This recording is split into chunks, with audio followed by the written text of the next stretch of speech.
Alright, in keeping with the it is hunting season theme, I figured I'd make another quick video. So, if you can tell by the title, it's going to be on best rifle for elk hunting or western hunting. And understand, I'm sure you've seen it in a lot of other places or heard in a lot of other places, but there is no best rifle. So, best rifle really depends on the type of hunt you do, you know, how far you want to shoot, what kind of weight you're willing to carry, the type of hunt itself, stuff like that. If I was going to pick the best rifle, I would probably say a Seekins Havoc PH3. And you can see that I currently own 0 of them and probably will not for quite some time. So I get 2 teenagers driving right now. I'm sure a bunch of people out there understand how expensive that is with modern insurance and everything else. It's funny, you know, every time I get to a point in my life where I think it's as expensive as it'll ever be, it just never goes down. So, best rifle, I mean, there's a lot of best rifles out there as far as what people, you know, think are best. Some really phenomenal ones out there, but right now it'd just be really irresponsible for me to spend that kind of money on a gun. So, understand that a lot of Western hunting is really based on how you hunt. So when I started hunting out west several years ago, and I will say I'm not a guide, I don't live out west, stuff like that. I don't do YouTube for a living, I'm not monetized, which is why I think it's probably valid for me to offer an opinion, right? I'm an average guy that's been out there several years now. I've had several rifles and I've already learned a lot, and which doesn't mean I don't have more to learn, but I'm going to kind of walk you through the progression of stuff as it's occurred for me. So we started Western hunting. We started with a backpack hunt, high altitude, very physically demanding. It was a good hunt. We learned a lot, you know, but I quickly learned that there's just not enough people in my friend and family circle that are willing to get in the kind of shape it requires to do that kind of hunt. So, you know, we'd be gaining 3,000 to 4,000 feet in altitude a day, hiking miles. We ended up with 2 elk. It was a great experience, but we had one guy that got pretty serious altitude sickness. He sat out over 2 days. We had another guy with hypothermia. He was up there like a day and a half and never came back up. He went down, got warm, and stayed at base camp for the rest. So I will tell you, I'm guessing a lot of people watching this have already been on an elk hunt, but for those that haven't, it can be extremely physically demanding if that's the type of hunt you want to do. But fortunately, it can also be significantly less physically demanding as you get some experience and kind of learn what's going on. So I've taken several people out west hunting, and I would say over half of them have never returned. It was just more physical than they ever thought it would be. Even the easier hunts are still demanding if you start having success. And I think a lot of people just realize that it's really not for them. So started out Western hunting. I started with a Howa 1507 Rem Mag. Howa makes great barreled actions. That one was probably 30 years old. It had a terrible stock. It looked like spray foam that somebody had just painted. So I ended up taking out of that and glass bedding it into a Boyd stock. It was too much rifle for me at that point in time. I was probably a year and a half into getting serious about being a better rifle shooter, and I didn't shoot it well, though the gun was capable of really good accuracy, as I seen in the hands of people that were much better at shooting than I was. The other problem with that rifle is the safe didn't lock the bolt. I ended up losing several cartridges out of the box magazine while we were hunting, which was really aggravating. And in the stock it was in, it was over 10 pounds. And again, that was a very physically demanding hunt. I just realized that it was too much weight for me. Having said that, where I hunt now, it wouldn't be, honestly. So we'll kind of talk about that a little more. As I said in the 308 video, the Tikka 308, second from the left there, I bought that at the same time.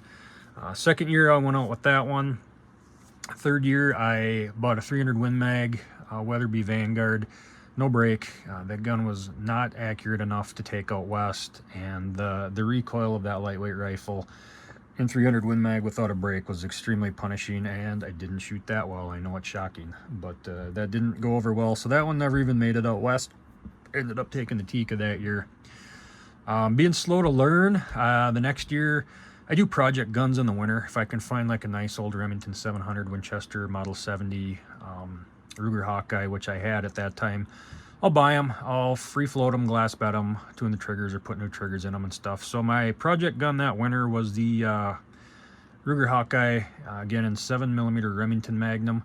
That one had been threaded aftermarket. Somebody had it at a gunsmith. Whoever did it did a good job. There's definitely some accuracy issues with that rifle, but I got them sorted out. That was a nice gun. It weighed in about 9.5 pounds, which is kind of the upper end of what people think of, but again, in 7 mag, it was actually borderline comfortable to shoot. So I ended up taking that out west. We had a very hard weather year that year with a lot of freezing rain, a lot of snow, a lot of sleet, and between the bluing and the wood stock, it was honestly more than I wanted to deal with. It was a beautiful rifle. I spent a lot of time trying to keep it that way when I was out there. And I realized that I just don't really want something that I have to babysit on a hunt. So I ended up selling that one to a friend, came back to the Tikka. So it's kind of my progression through elk hunting rifles. Tikka T3X 308 is my current rifle. It would be just as suitable in any caliber suitable for elk, 6.5 Creedmoor, up to 30-06. I would very highly suggest not getting a Tikka, especially a super light, in the Magnum calibers, and unless you're an extremely experienced rifle shooter. Tikka, I mean, they're phenomenally accurate even in the heavy hitting calibers, but they are absolutely punishing when it comes to recoil. They don't do much to mitigate recoil at all.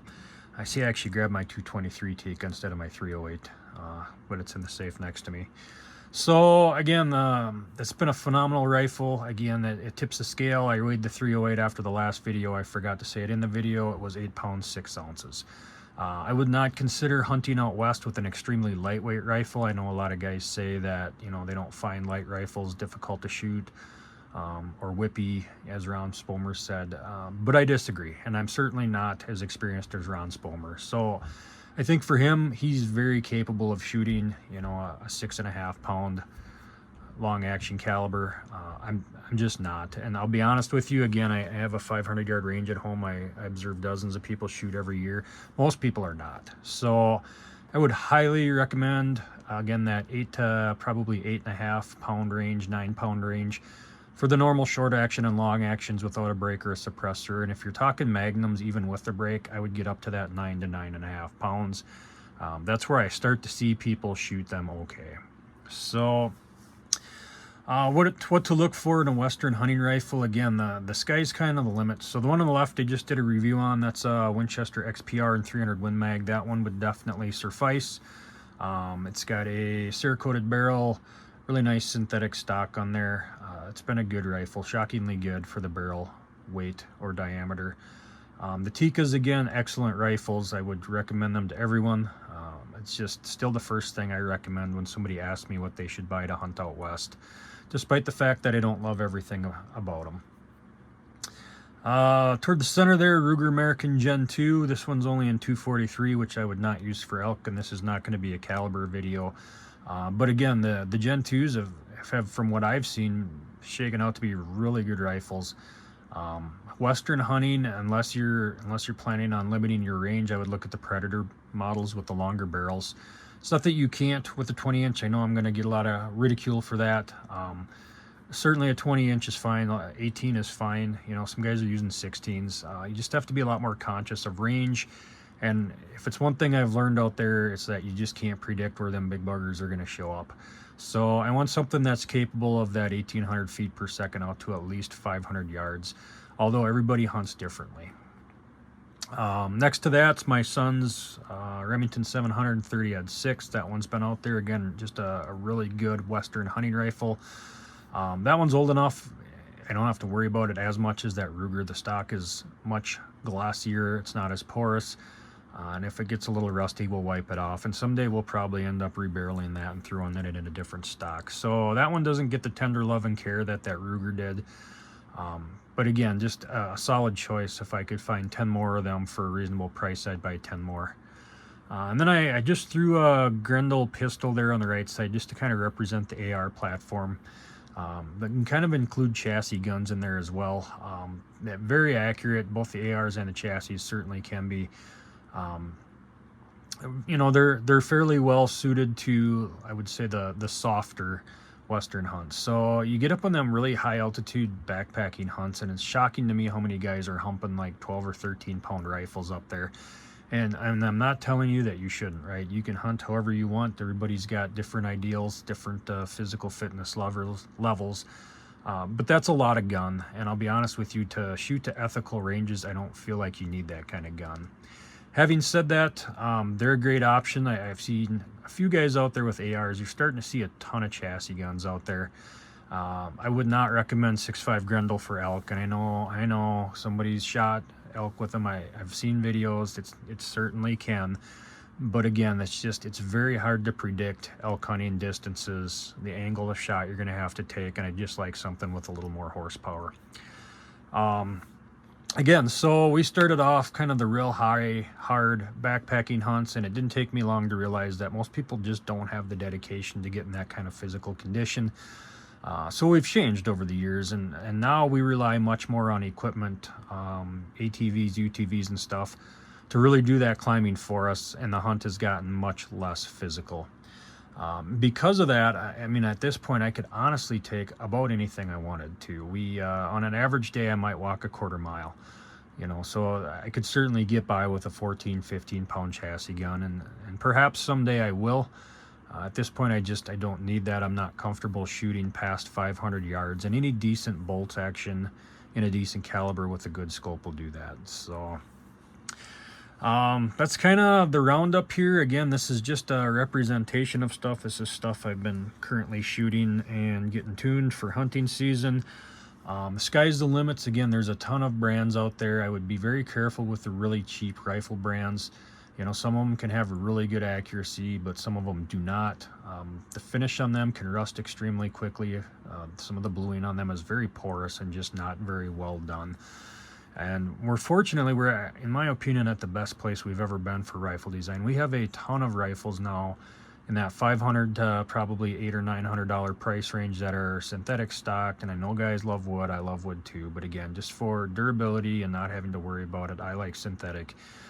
They're Cerakoted, they have good barreled actions, they're shooting MOA or better, and we have a ton of really good options out there in that kind of lower to mid-tier price range. So if you guys are looking for guys that shoot long distance for a living at critters, I would highly encourage you to check out some of the New Zealand guys. They are some phenomenal shooters over there. They have, as far as I know, still no closed seasons. They can pretty much hunt year-round.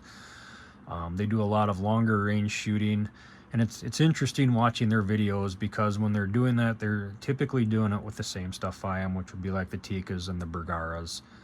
You see some sour rifles, but just very good, that Eastern European made rifle calibers that have a really good reputation for accuracy. And again, I'm not putting down anything American made. I think there's some phenomenal choices out there right now being made in America.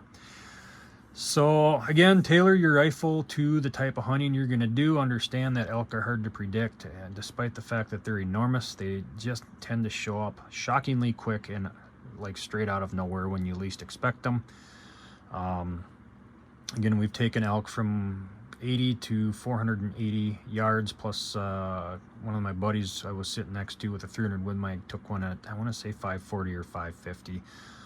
He asked if I wanted to try and double up, and I told him no. Honestly, I'm just not comfortable shooting that far.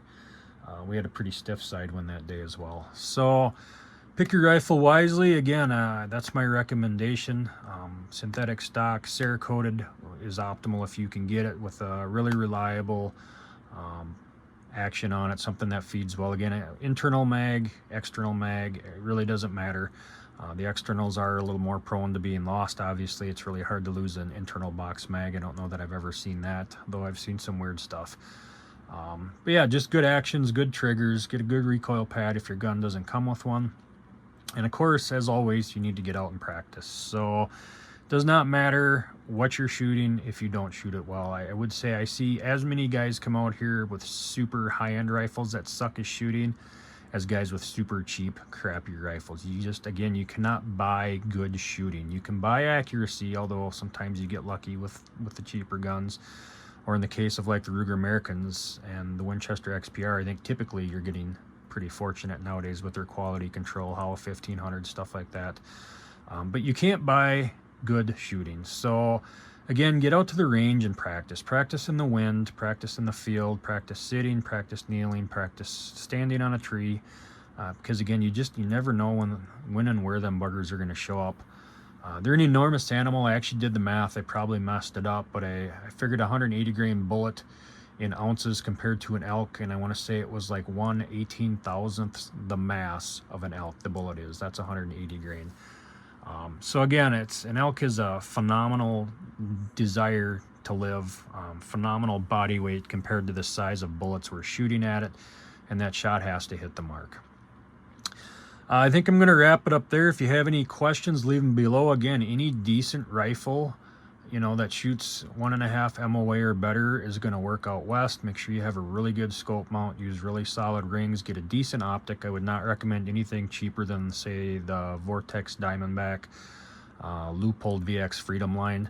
I know guys shoot them all the time with cheaper scopes than that, but again, you spend, at least for me, a ton of money just to get out there and on licenses and stuff. You really don't want to blow a chance at an elk because you saved $200 on a scope. So I will tell you one quick story. I was out there last year. We had a really good year, and I came across an old timer from Montana. Very nice guy. Everybody in Montana has been super nice, which I can't say for all the states. So hats off to you, Montana guys. Just really nice, genuine people. When we shoot elk across the valley there, if I know they're dead, I just put my gun in the case on the four-wheeler, and there's definitely states I would never do that in because by the time I got back to the four-wheeler, my gun would be gone. It's just, I don't feel that way at all in Montana. So anyway, this guy stopped by. We had some success, and he'd stop by when he'd seen us hauling elk down, and I noticed the guy was running a really old Browning rifle. And I asked him, I'm a gun guy, I said, can you tell me what that is quick? And he's, yep. I don't remember the model. It was before like the X-Bolt. I don't believe it was a BBR, but it was an old Browning rifle, probably 40 years old, wood stocked. And on top of it was the Nikon Pro Staff, again, the absolute best budget scope ever built in my option. I asked what caliber. It was in 7 Rem Mag, and I asked what bullets he was shooting, and he said Federal Blue Box. I asked the gentleman how many elk he had taken with that rifle, and he had no idea. Several dozen. Like that had been his elk gun his entire life. That's all he'd used. He never once doubted it was good enough. So the moral of the story is, he went out, he found a gun that he could shoot well in a good caliber. Again, I'm not saying you have to use magnums. I don't currently use them, but in a good caliber, put a reliable scope on there. Again, not top of the line, but a reliable scope nonetheless. Went out and bought whatever ammo was on the shelf, and he has been out there successfully killing elk for more than 40 years now. So you don't have to keep up with the latest fads is what I'm trying to get to. You don't need a $3,000 to $5,000 rifle or an over $1,000 scope, although I like them if you can afford them. You don't need that to go out there and be successful. You don't need a new Gucci cartridge or a PRC or a Nosler. And again, I'm not discouraging people from getting them. I'm just saying that we spend way too much time sitting and staring at information online and not enough time actually out in the field getting experience ourselves. And I'm just as guilty as anyone else, as you can tell, because I'm making videos for YouTube. So pick a good rifle, go out west and hunt with it. If you realize it doesn't work well, then it's time to do something else. But if it does, I would highly encourage you to use that as long as humanly possible, and really learn to hunt, learn to shoot, learn to read the wind and stuff. And maybe then later on would be a good time to consider something with a little more horsepower. So I am still at that point where I am hoping I can someday find something with a little more velocity. But I've also realized that as well as I shoot the 308, probably best off just leaving it alone. So time will tell. I hope you enjoyed the video. Do me a favor, hit the subscribe button. Helps other people find the videos. Hit the thumbs up if you liked it. If you have a really good, if you're that guy that's been hunting 40 years with the same rifle, same ammo, same optic, leave it down below. Just to give some of us younger folk an idea of what's been successful for a really long time. So hope everybody has a great fall. Be careful out there, stay safe, and happy hunting.